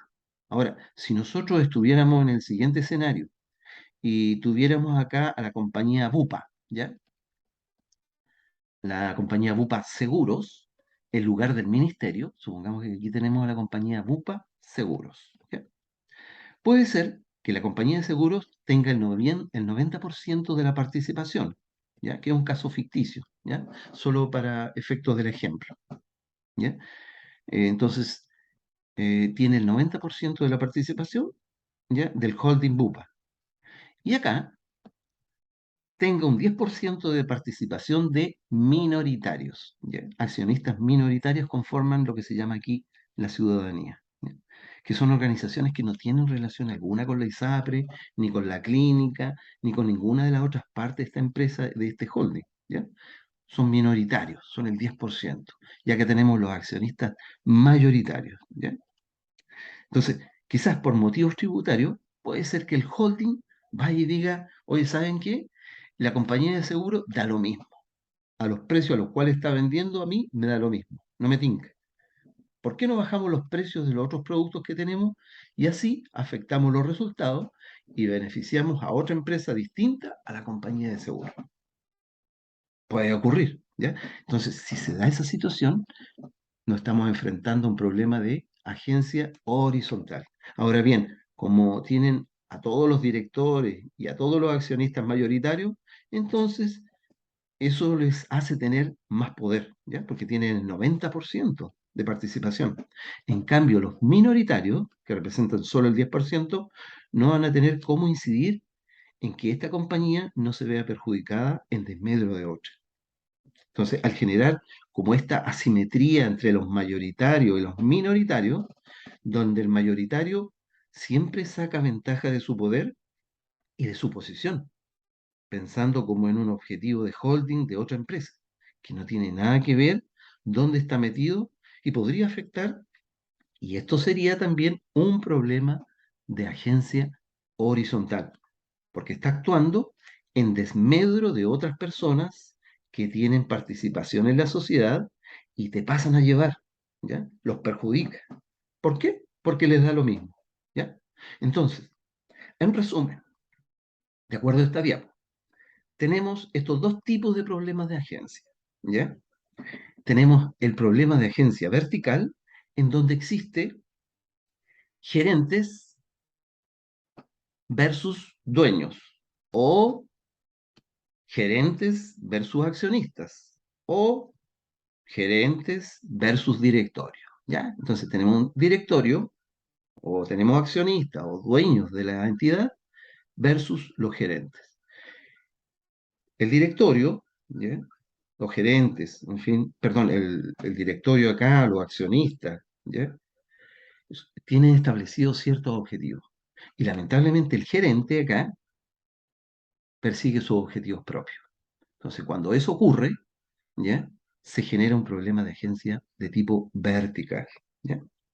Por otro lado, tenemos el problema de agencia horizontal, en el cual tenemos dos figuras que en teoría podrían ser similares, pero donde una tiene más poder, ¿ya? Como le había señalado que esta tenía el 90% de participación y esta tiene solo el 10%. Entonces, donde siempre hay una que tiene más poder que la otra, y esa que tiene más poder pasa a llevar a la otra, con menor poder, en pos de su beneficio propio, ¿ya?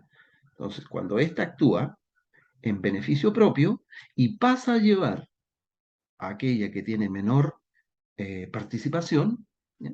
Se habla de problema de agencia horizontal, ¿ya? Entonces, si ustedes googlean problemas de accionistas minoritarios, se van a dar cuenta que se da mucho, ¿ya? Estos casos son llevados a la justicia. Otros casos es, por ejemplo, el de Sokimich, con estas sociedades de cascada, ¿ya? Que tomaban decisiones para una sociedad donde les daba lo mismo los minoritarios. Entonces, ejemplos tenemos muchos, ¿ya? Está el tema de blanco y negro también, ¿ya? En general, van orientados a asimetrías de información, donde una de las dos partes, que es el mayoritario, saca provecho en desmedro de la otra, o sea, la parte minoritaria, de una manera ilícita, ¿ya? Ese es el tema. Entonces, cuando siempre nos encontramos con mayoritarios, ¿ya? Que sacan provecho de los minoritarios, en desmedro de estos minoritarios y a favor de ellos, ¿ya? Y lo hacen de una manera ilícita, se generan los llamados problemas de agencia, ¿ya? Y dependiendo de la situación en que se dé, van a ser problemas de agencia verticales o problemas de agencia horizontales, ¿ya? Bien, aquí dice lo que nos convoca, ¿ya? Nosotros tenemos como una especie de tubería, ¿ya? Fíjense, por decirlo así, de manera que el resultado final de esta tubería, que ustedes ven aquí al lado derecho de la tubería, es la consecución de los objetivos. Entonces, por el lado izquierdo de la tubería, ¿qué hago yo? Meto la planificación, meto los presupuestos, meto las inversiones, ¿y qué pasa? Independientemente que nosotros tengamos todas las políticas, tengamos todos los controles, ¿ya? Tengamos todo, siempre van a haber riesgos durante el desarrollo de las operaciones del negocio. Entonces, no hay una empresa que sea perfecta y que funcione de una manera increíble. No, no la hay. Lamentablemente, en todas las organizaciones van a haber problemas. Y si alguno de ustedes ya hizo la práctica en una firma auditora, probablemente pueda dar fe de ello. ¿Ya? En el fondo, a uno lo mandan a auditar a una empresa que es muy grande. ¿Ya? Y uno dice, chuta, me voy a ver que voy a ver si parece que todo funciona como un engranaje, muy bien cronometrado y perfecto. Esa es como la primera impresión. Y muchas veces te das cuenta que a nivel organizacional son bastante desordenadas, ¿ya? Y están llenos de problemas, tienen muchas situaciones imperfectas, ¿ya? El auditor tiene que ir con los tarritos, ¿ya? ¿Se fijan? Que ir con los tarritos mitigando estos controles, cosa que no se vaya a inundar la organización y que no nos pase lo de Carrillion, ¿ya? Que es la segunda empresa constructora del Reino Unido que terminó quebrando, ¿ya? Entonces, en esta imagen, nosotros somos los que estamos tratando de tener una visión panorámica holística, ¿ya? Que todo interviene en una visión global de la organización, de modo de poder ser capaces de visualizar todas estas fallas y poder poner controles y mitigadores para que en lo posible cada vez caiga menos agüita. Esa es la idea, ¿ya? Así como lo muestra la imagen de esta diapo. Obviamente en un sentido figurado, por supuesto, ¿ya? Aquí, en esta diapo, tenemos un paper publicado por el profesor Gary Becker, ¿ya? En el año 1968, que habla acerca de la extensión del modelo base, ¿ya? Indicando que todo defraudador responde a un esquema de incentivos de este tipo. BI siempre debe ser mayor que CI por PI, ¿ya? Donde BI es el beneficio, ¿ya? Del acto regular.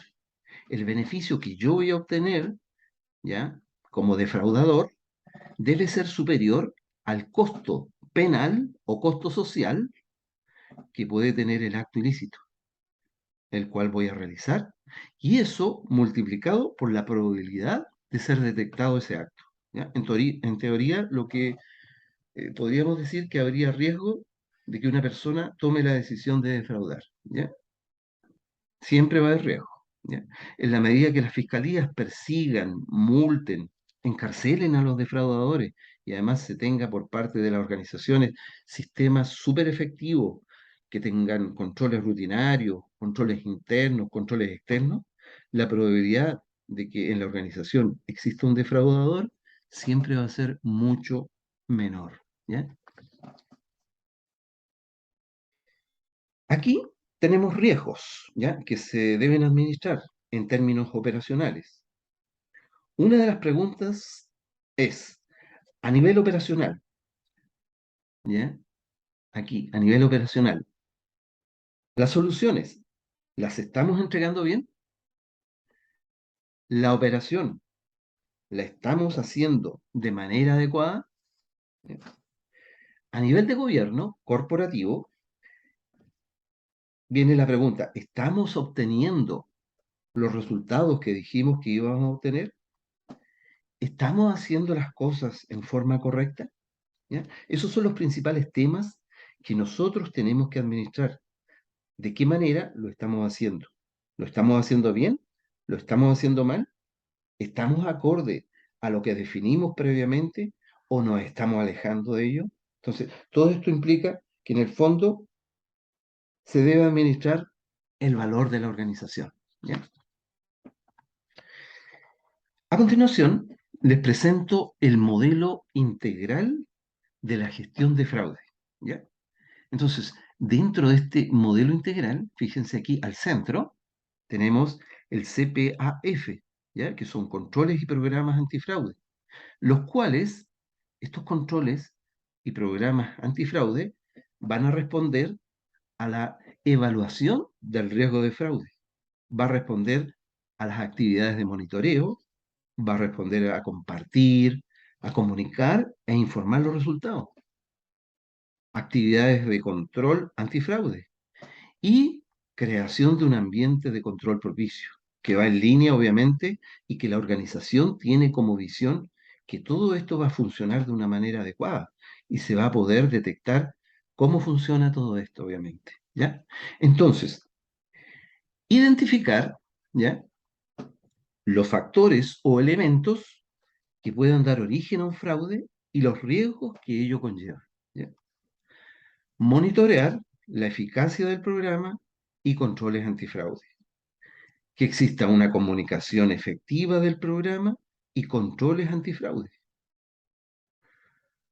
Tono de alta gerencia, ¿ya? Códigos de conducta, canales éticos, ¿ya? Los valores que estén obviamente declarados, ¿ya? Eso es súper importante. Que estén en la intranet, que existan murales, ¿ya? Y que exista una relación o mapeo de los riesgos de fraude identificados con las actividades de control, que en el fondo yo como organización sea capaz de ver dónde estoy más expuesto a situaciones de fraude, es decir, de qué manera yo los puedo administrar, ¿ya? Entonces, vamos a profundizar todo lo del fraude después, chicos, ¿ya?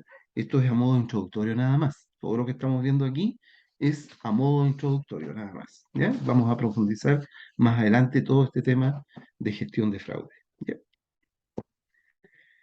Acá tenemos el modelo que se conoce como de las tres líneas de defensa, ¿ya? Por un lado, tenemos el organismo del gobierno, ¿ya? El consejo, el comité de auditoría, los cuales se encuentran en la parte alta del organigrama a nivel del directorio, ¿ya? Luego tenemos la alta dirección, que es la directiva que tiene la organización, obviamente, ¿ya? Luego, más abajo, tenemos tres líneas de defensa, ¿ya? La primera línea de defensa, la segunda y la tercera línea de defensa que se llama, ¿ya? Bueno, la primera línea de defensa, eh, están aquí los controles que definió cada una de las gerencias y las medidas de control interno que estableció cada una de las gerencias, ¿ya? En segunda instancia, tenemos los controles financieros en la segunda línea de defensa, los cuales fueron definidos por la administración, luego cuáles fueron los estándares de seguridad que definió la organización, la gestión de los riesgos, la calidad de los datos que yo voy a utilizar, la inspección de los procesos y finalmente el cumplimiento. Todo eso en la segunda línea de defensa. Y en la tercera línea de defensa, recién entramos nosotros, ¿ya? En teoría, la auditoría interna va a ir en línea a revisar cuáles son los controles definidos por la organización, ¿ya? Cuáles son las medidas de control interno, en qué medida lo está haciendo, si lo hace o no lo hace, si es suficiente o no es suficiente, pero ojo, estamos al final, ¿ya? Después viene la auditoría externa. Por otra parte, los organismos fiscalizadores, ¿ya? Como son la CMF, el Servicio de Impuestos Internos o cualquier otro organismo externo fiscalizador, ¿ya? Entonces, el modelo mejora la comprensión de la gestión y el control de los riesgos mediante la aclaración de roles y deberes. O sea, cuando alguien de la gerencia te diga, oiga, el auditor, tú tienes que estar preparado, hay que responderle. Hey, ustedes tienen que decirle, esto no es así. Lamentablemente tenemos dos líneas de defensa. Quien es dueño del riesgo eres tú, y no nosotros como auditores. Yo te puedo ayudar, ¿ya? Yo te puedo opinar y te puedo aconsejar, pero el dueño del riesgo eres tú, y eres tú el que tiene que preocuparse de que todo esto funcione. En el fondo, es parte de las jefaturas, es responsabilidad de las supervisiones, ¿ya? Es parte de la misma administración la que tiene eh, la responsabilidad de gestionar los riesgos, ¿ya? Nosotros como auditores podemos solo apoyarlos, ¿ya? Aconsejarlos, pero nada más, no podemos participar, no podemos involucrarnos en la gestión de riesgos, ¿ya? Porque nosotros en definitiva somos los controladores, somos los que tenemos que auditar, ¿ya? Entonces no podemos hacer pegas operativas y a la vez ser juez y parte, ¿ya? Entonces, aquí dice, su premisa subyacente es que bajo la supervisión y dirección de la alta administración y de la junta directiva, se separan tres grupos o líneas de defensa dentro de esta organización, lo cual es necesario para una gestión y control de riesgo eficaz. O sea, el establecimiento de estas tres líneas de defensa tienen el propósito, ¿ya? Para que se pueda gestionar y controlar todo el riesgo de forma eficaz, ¿ya? En términos generales, así funciona la línea de defensa, ¿ya? Tranquilos jóvenes. Esto es solo, repito, introductorio, ¿ya? Profundizaremos estos temas de riesgo en las próximas clases después de la prueba, ¿ya? En el sector público, ¿ya? El tema funciona de manera muy similar, ¿ya? Lo único que cambia es algunas figuras nada más, ¿ya? Entonces, arriba tenemos el presidente de la República. Luego tenemos el CAIG, que es el Consejo de Auditoría General de Gobierno, ¿ya? Que es como el departamento o la unidad de auditoría interna del gobierno, ¿ya? Tenemos las jefaturas del servicio o entidades gubernamentales. La primera, la segunda y la tercera línea de defensa, igual, ¿se fijan? Entonces, la primera línea de defensa son los controles operacionales y las medidas de control interno, pero en general es lo mismo, ¿ya? Cambia un poco, como por ejemplo, en vez de la auditoría externa, está la CGR, la Contraloría General de la República, ¿ya? En vez eh, de la auditoría externa, ¿ya? Y en vez de los reguladores externos, tenemos el Congreso Nacional con los diputados y senadores, pero funciona básicamente en la misma línea y funciona con la misma lógica del área privada, ¿ya? Respecto al compromiso del directorio y la gerencia, tenemos, por ejemplo, por el lado izquierdo, tenemos las áreas de apoyo, ¿ya? Por abajo, tenemos la certificación del modelo de prevención de delitos, ¿ya? Hay organizaciones que están obligadas a tener diseñado y certificado un modelo de prevención de delitos, a los cuales pudiera estar la organización expuesta, ¿ya? Esto me va a permitir retroalimentar y administrar los riesgos, generalmente, estos riesgos de fraude, a los cuales siempre la organización está expuesta, ¿ya? Entonces, las empresas que están obligadas a estar certificadas frente a un modelo de prevención de delitos tienen que definir procedimientos generales, normalmente a través de matrices de riesgo, las cuales van a definir los delitos a los que pudieran estar expuestos. Entonces, tenemos portafolios de ciertas normativas, ¿ya? Que afectan a la organización o a delitos a los cuales está expuesto de tipo medioambiental o de otro tipo. Y la administración debe ser capaz de administrar todos esos riesgos. Entonces, va a definir a un encargado de prevención de delitos y va a ser este encargado quien tendrá la tarea de socializar todos estos tipos de situaciones con todas las áreas dentro de la organización y derivar también en ellas la gestión o la administración de cada uno de los riesgos a los cuales pudiera estar expuesto, ¿ya? Entonces, este encargado de prevención del delito tiene que interactuar con cada una de las áreas, ¿ya? E involucrarla en la administración de la gestión de riesgos, ¿ya? Porque todas las áreas están expuestas de una u otra manera, en mayor o menor medida, están expuestas a riesgo, ¿ya? Entonces, cada una de las áreas, cada uno de los jefes de área, tiene que administrar el riesgo también, ¿ya? Entonces, va a existir el monitoreo por parte de la organización, van a existir correcciones cuando los monitoreos no funcionen, se van a definir controles preventivos y controles detectivos, ¿ya? Se van a establecer comités de ética, con roles y funciones que estarán muy definidos de cada una de las personas que intervengan en el sistema de certificación de este modelo de prevención de delitos, ¿ya? Y por otro lado, vamos a tener instrumentos laborales, ¿ya? E instrumentos legales que van a ir alimentando toda esta matriz, lo que va a derivar también en que si por X motivo, a través de un canal de denuncia, llega algún tipo de denuncia, se puede realizar denuncias a la PDI o denuncias a Carabineros o al Ministerio Público para generar efectos de reportes y poder administrar de una manera adecuada toda la gestión de riesgo a la que estoy expuesto en términos de delito, ¿ya? Este tema lo vamos a profundizar en las próximas clases también. Así que tranqui, ¿ya? Todo esto, insisto, es a modo introductorio, nada más, ¿ya? ¿Cuáles son las señales de alerta?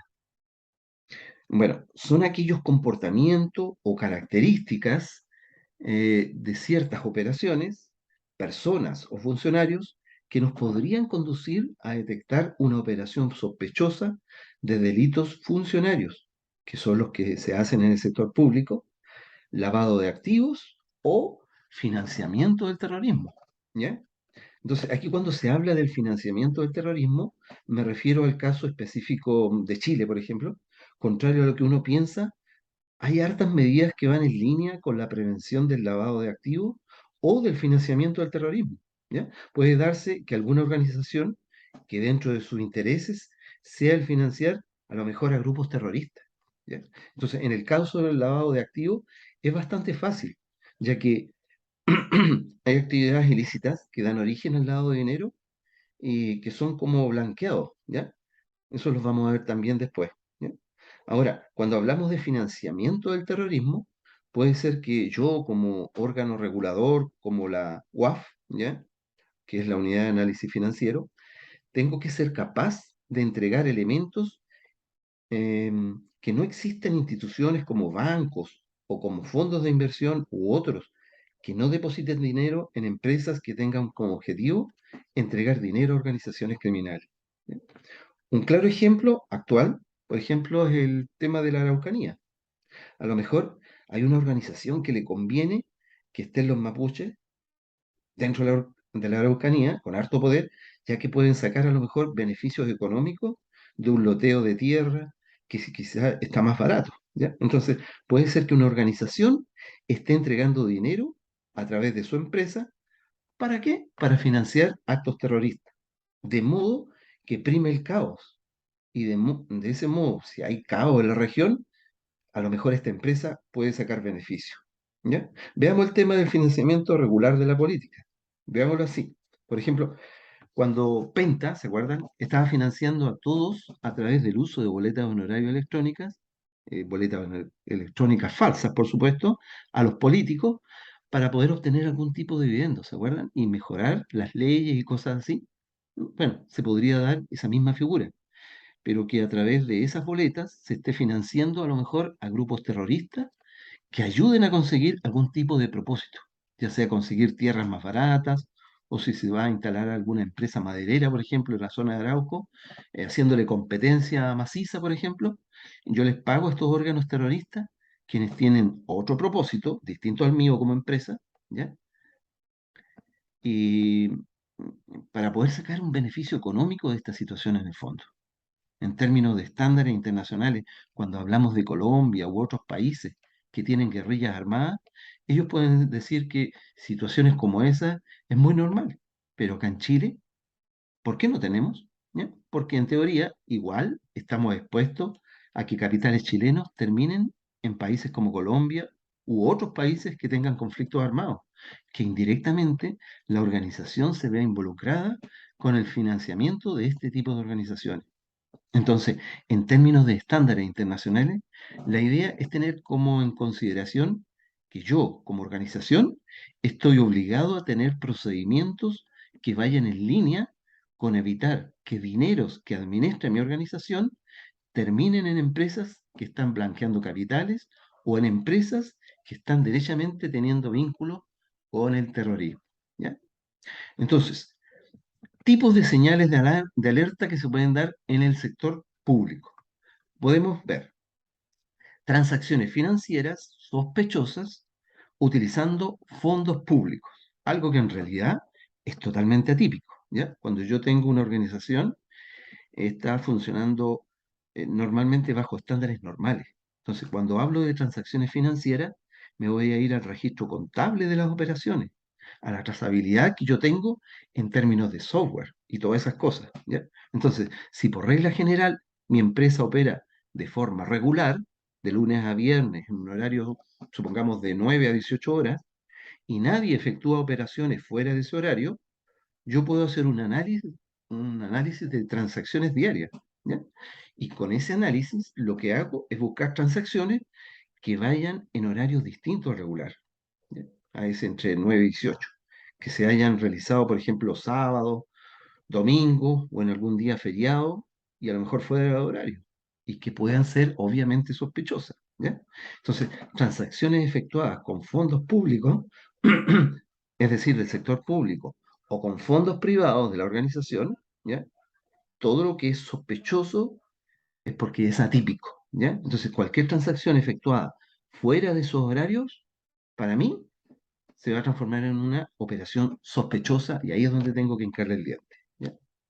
Otro tipo de señal de alerta son las licitaciones y compras públicas, que son adjudicadas normalmente por empresas que fueron recién creadas, ¿ya?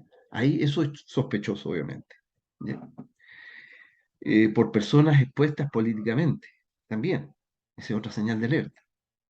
Otra señal de alerta es el comportamiento atípico de los empleados. Por ejemplo, empleados que nunca han presentado una licencia médica o que no lo han hecho, pero en años, también es sospechoso, ¿ya?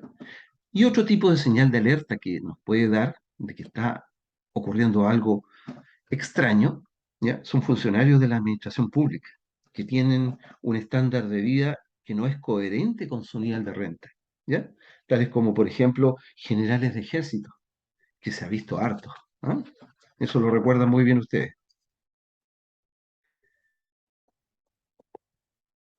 ¿Cómo determinar cuándo una operación es sospechosa? Bueno, tenemos operaciones normales y por otro lado tenemos las operaciones llamadas inusuales, ¿ya? Más abajo tenemos las señales de alerta, las cuales estábamos recién analizando, ¿ya? Las cuales pueden provenir de fuentes de información interna o pueden provenir de fuentes de información externa, las cuales vamos a tener que analizar y después de efectuar un análisis, ahí recién vamos a poder determinar si son o no operaciones sospechosas, ¿ya? Entonces, en relación a las fuentes internas que están acá, puede ser a través de canales de denuncia que fijó la misma administración de la empresa. Y en términos de las fuentes de información externa, puede ser, por ejemplo, la unidad de análisis financiero, ¿ya? La UAF del gobierno de Chile. Y que cuando hay operaciones bancarias que superan, creo que las 5.000 UF, los bancos están obligados a reportar estas operaciones. Entonces, en la UAF se efectúa un análisis exhaustivo de las operaciones que superan obviamente este monto para ver si está o no está bien esta operación. Incluso pueden enviar reportes cuando encuentran algo que les parezca sospechoso, ¿ya? Entonces, el reporte de la UAF puede ser que soliciten, eh, por ejemplo, efectuar una revisión exhaustiva del flujo de dinero que no son concordantes con el nivel de renta que tienen las personas que están recibiendo los depósitos en sus cuentas corrientes, ¿ya? Este es el caso, por ejemplo, del bullado caso de Carabineros, Paco Gate, ¿se acuerdan?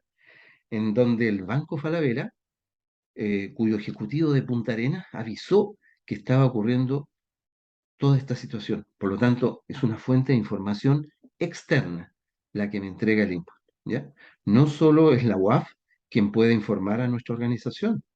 Otras fuentes de información externa son, por ejemplo, la Contraloría General de la República, el CERNAC, en fin. Entonces, hay diversas fuentes de información externa que pueden dar aviso a nuestra organización de que están ocurriendo ciertas situaciones extrañas o sospechosas en los cuales es necesario eh, investigar, ¿ya?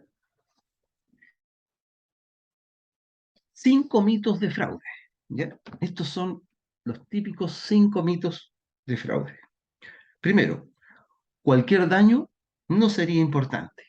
Mm, no, eso es un mito. ¿Ya? Nuestra gente no comete fraudes. Mito. A nosotros no nos pasaría. Mito. ¿Ya? Mito número 3.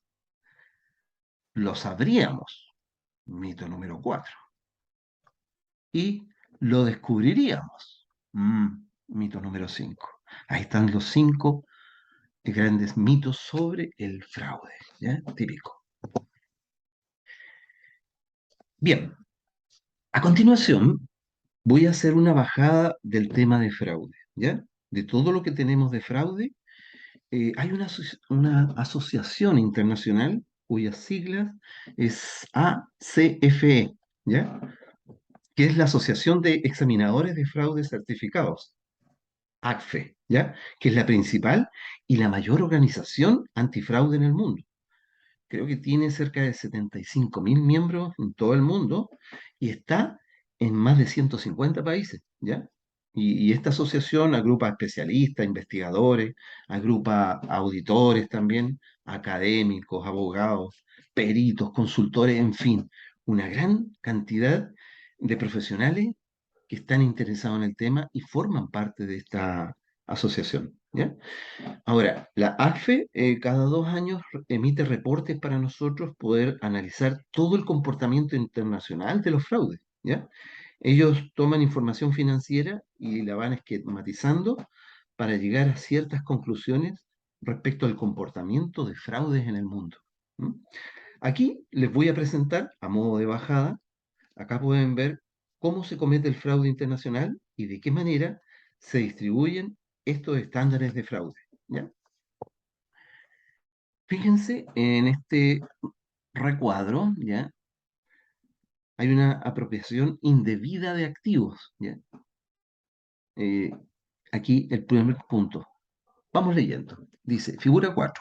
Fraudes ocupacionales establecidos por categoría, ¿ya? De acuerdo a la frecuencia. ¿Ya? Entonces, en el eje de la abscisa tenemos el tipo de fraude, ¿ya? Y en el eje horizontal de la ordenada tenemos la pérdida en promedio, ¿ya? Fíjense aquí que hay apropiación indebida de activos. ¿M? Se refiere a cuando yo tomo dinero o bienes que son de la organización y los utilizo en mi beneficio. ¿Ya? Aquí dice que la apropiación indebida de activos es por mucho la más común de las tres principales. ¿Ya? Las otras dos son corrupción y fraude en estado financiero. Entonces, fíjense que la apropiación indebida de activos representa por lejos un alto porcentaje, ¿ya? En promedio de pérdida, con cerca del 83-87%. ¿Ya? Estos esquemas tienden a causar las menores pérdidas de las tres categorías. O sea, a pesar de que la apropiación indebida de activos tiene un alto porcentaje de incidencia, ¿ya? De pérdida, que representa un 83%, en magnitud, en miles de dólares, es la que menos representa, ya que lo vamos a ver en el recuadro siguiente. En cambio, el fraude en estados financieros, en incidencia porcentual, fíjense que no alcanza ni siquiera el 10%. Pero como vamos a ver en el cuadro siguiente, ¿ya? El fraude en estados financieros representa la mayor relevancia en cuanto a miles de dólares, ¿ya? Fíjense, estos esquemas tienden a causar las menores pérdidas de las tres categorías, con una pérdida mediana esta, la apropiación indebida de activos, con una pérdida de 125.000 dólares por fraude, ¿ya? Y en el otro extremo, que es el fraude en los estados financieros, que ocurrió en menos del 10%, la incidencia de los casos, pero a pesar de ser una incidencia de un 10% aproximadamente, ¿ya? Generó una pérdida en promedio de casi 1.000.000 de dólares. Entonces, por fraude.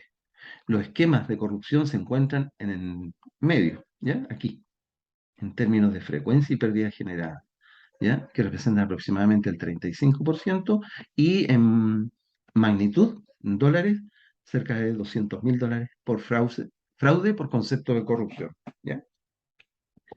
Fíjense, aquí está. Vuelvan al de arriba. En la primera gráfica está la apropiación indebida de activos, segunda corrupción y la tercera fraude en estados financieros. la mayor incidencia porcentual es la apropiación indebida de activos. Pero fíjense, a pesar de ser la que tiene mayor incidencia porcentual, es la que representa, ¿ya?, desde el punto de vista de la pérdida en promedio, no más de $130.000 por fraude. En cambio, la que aquí arriba tenía una menor incidencia que no alcanzaba el 10% dentro del total, el fraude de estados financieros, la magnitud en términos de miles de dólares que significa en promedio cada fraude de estados financieros son cerca del $1.000.000.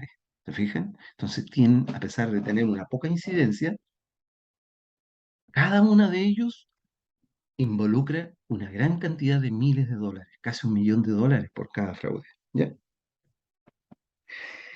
Ojo, les voy a compartir este archivo que tiene 102 páginas, pero tienen hartos gráficos y es bastante amigable, ¿ya?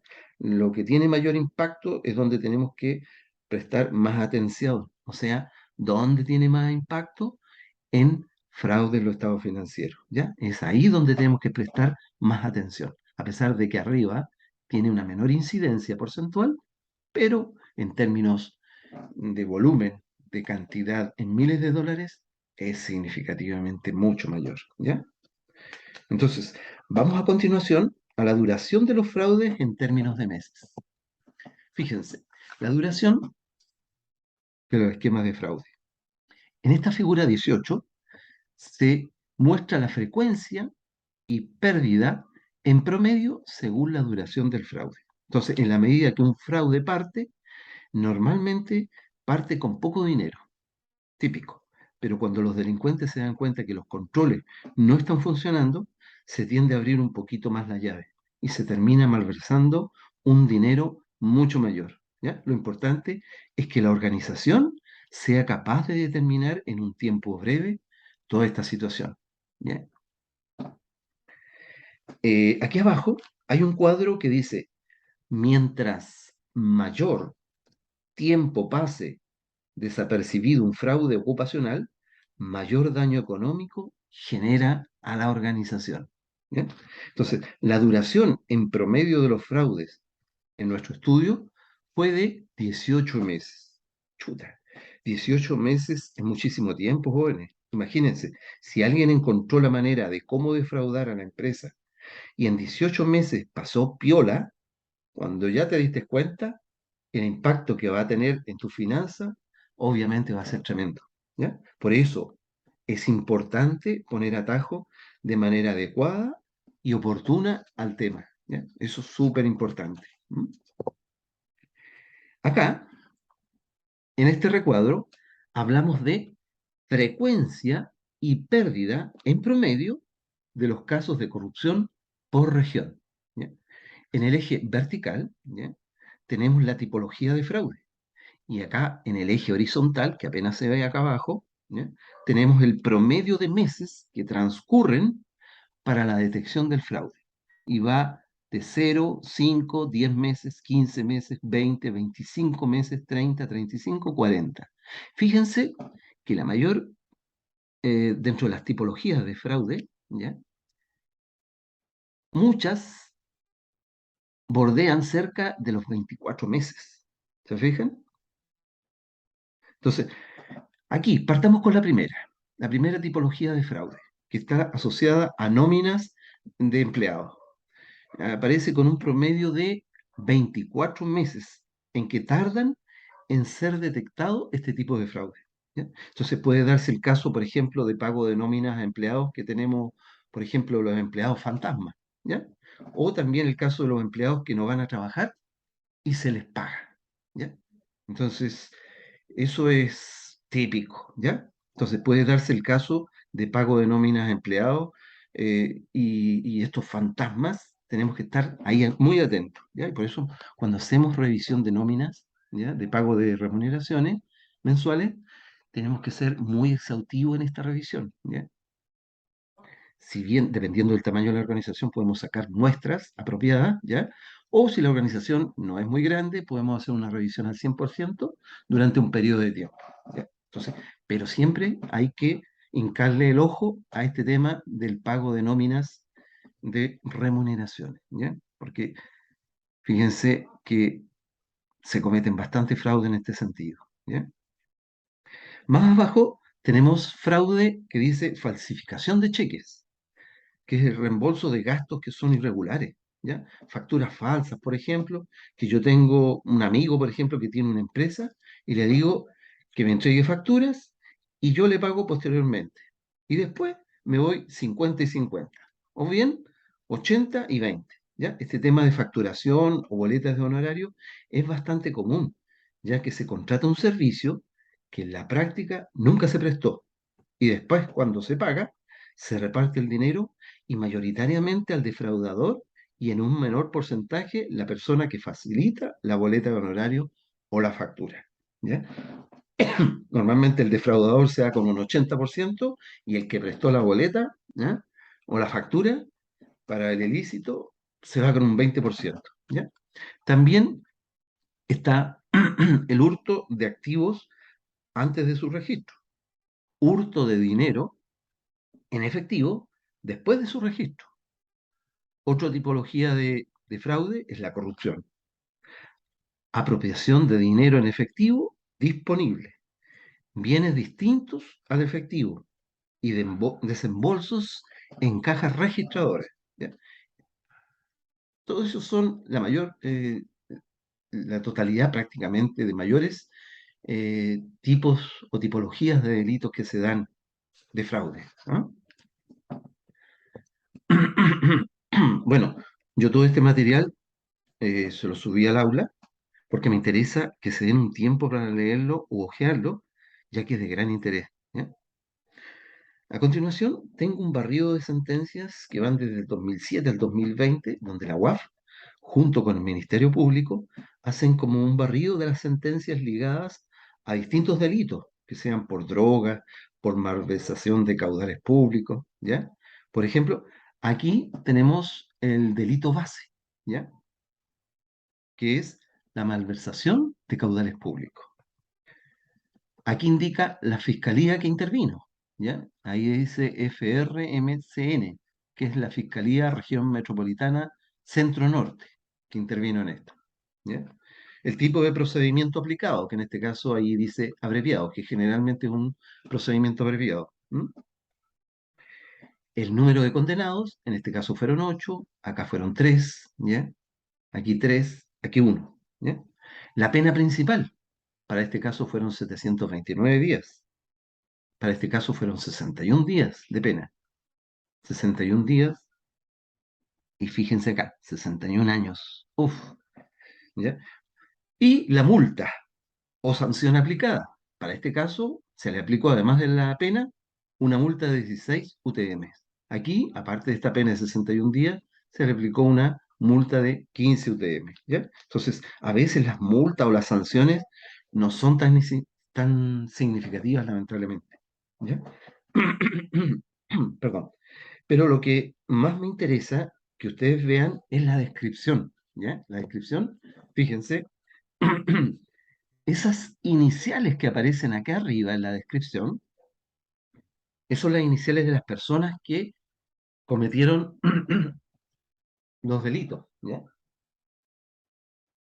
Aquí se comienza a describir y a establecer ciertos modelos, ¿ya?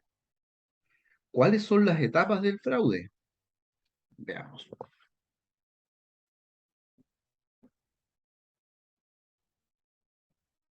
Señales de alerta detectadas, fíjense. Sectores económicos vulnerados. Tipologías identificadas. Productos utilizados. El efectivo, las cuentas bancarias, las transferencias de dinero, los cheques, vale vista, fondos mutuos, ¿ya? Son los productos típicamente utilizados en los fraudes, ¿ya? Y personas jurídicas afectadas. Sociedad de pantalla uno que es de responsabilidad limitada. Giro, ¿ya? El arriendo de maquinarias y equipos sin operarios. Y así una serie de personas jurídicas afectadas, ¿ya? Y acá, a continuación, se presenta en este esquema la forma en que se esquematiza el fraude, ¿ya? Entonces, tenemos por acá arriba, ¿ya? Una organización criminal, la cual opera a través de funcionarios, ¿ya? Que sustraen fondos desde cuentas institucionales, o sea, de instituciones públicas. Estas estas personas, estos funcionarios, depositan, ¿ya? Dinero en las cuentas bancarias de fondos públicos malversados. Y de todas estas personas que están aquí, fíjense, que son los que más arriba, aquí tenemos todas las iniciales de las personas que cometieron los ilícitos, ¿ya? ¿Ya? Y que actuaron, obviamente, en todos estos delitos. La mayoría, obviamente, son funcionarios públicos. Y todas estas personas, con esas iniciales, ¿ya? Que son, se le llama a estas personas los testaferros, ¿ya?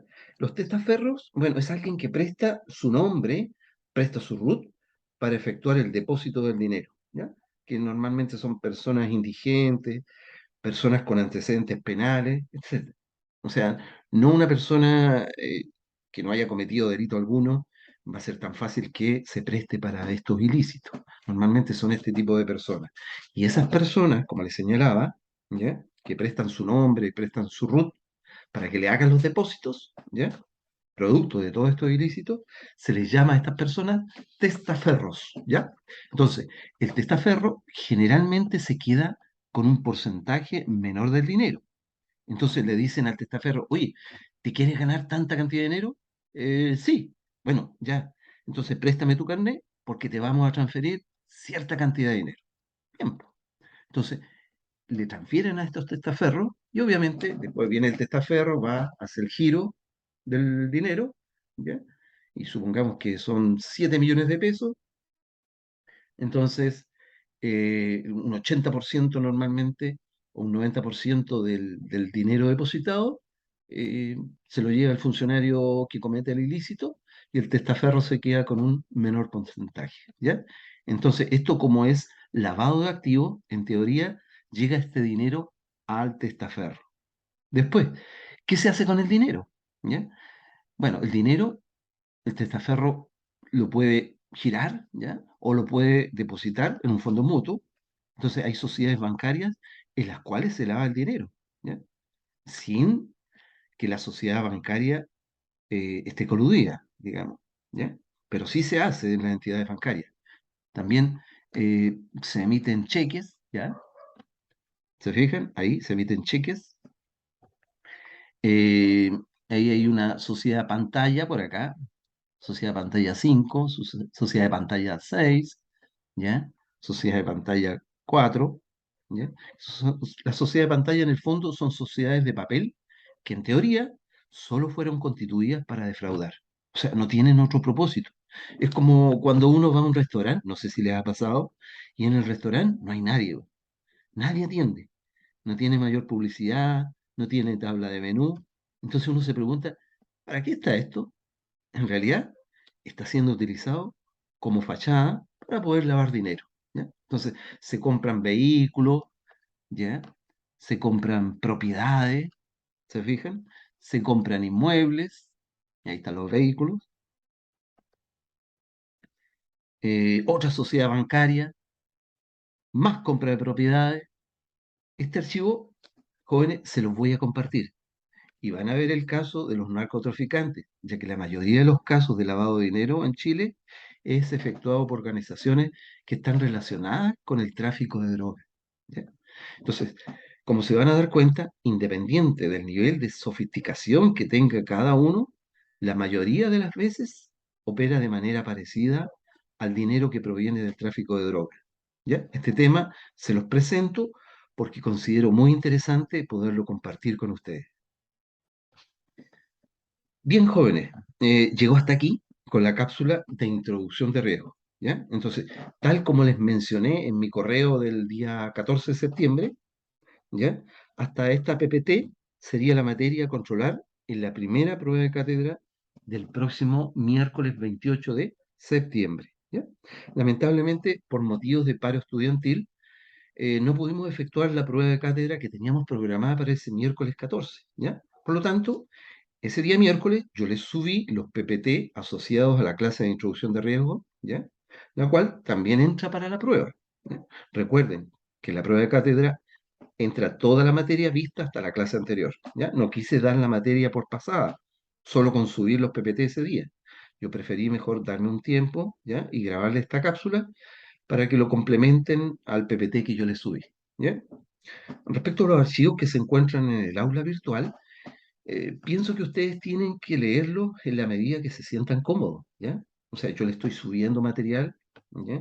Entonces, hay harta información como son las nagas, los cosos, hay normativas, libros que le he subido. En realidad, no espero que obligatoriamente ustedes los vayan a leer, pero si lo hacen, genial, ¿ya?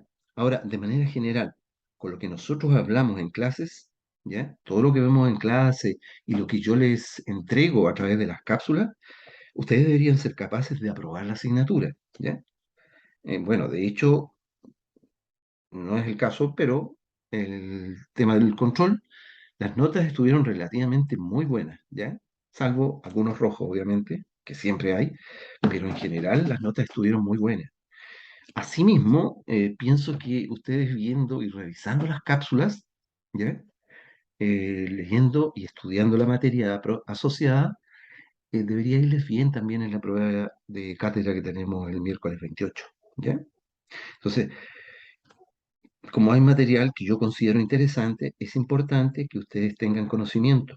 Y en la medida que quieran ahondar un poco más en esos temas, entonces siéntanse con la libertad de hacerlo. Y una vez estando titulados, ustedes van a poder tener abundante material y podrán consultar en ese material todas las dudas que le vayan asaltando durante el transcurso de su desempeño profesional, ¿ya? La mayoría de las cosas que yo voy a dejar en la parte superior, correspondiente a material incorporado en la primera clase, en general es material de apoyo, que si ustedes quieren podrían profundizar, pero no que se sientan con la obligación de hacerlo, ¿ya? Es información en general, súper útil, pero lo dejo a su criterio y a su carga académica también, ¿ya? La bajada que le puedan hacer a toda esa información. Entonces, todo lo que entre los controles, ¿ya? Las clases o en las pruebas, se lo voy a decir explícitamente, para que lo tengan bien claro, ¿ya? Por lo tanto, en la prueba integral del miércoles 28 entra toda la materia vista desde la primera clase hasta el material de introducción a los riesgos, visto en la PPT actual, esta que tenemos acá, y que yo les subí ese día miércoles. ¿M? Bien, chicos, chicas, nos encontraremos entonces próximamente el miércoles 28 en la primera prueba de cátedra y que comienza esta prueba a contar de las 19 horas en la sala 38. Y la duración que tiene esta prueba de cátedra es de 1 hora y media. O sea, comenzamos a las 19 horas en punto. Yo voy a llegar antes, por supuesto, así que si que pueden llegar antes, mucho mejor. Y la prueba termina a las 20:30 horas. Así que, ojo, el alumno o la alumna que llega más tarde, si alguien llegó a las 19:15, 19:10, 19:20, va a tener menos tiempo para desarrollar su evaluación. Por eso les insto a que sean lo más puntuales posible, ¿ah? Y bueno, entonces hasta aquí con esta cápsula número 3 que está asociada a la parte introductoria de gestión de riesgos y control interno. Bien, bien chicos, que estén muy bien y nos vemos el miércoles 28. Gracias.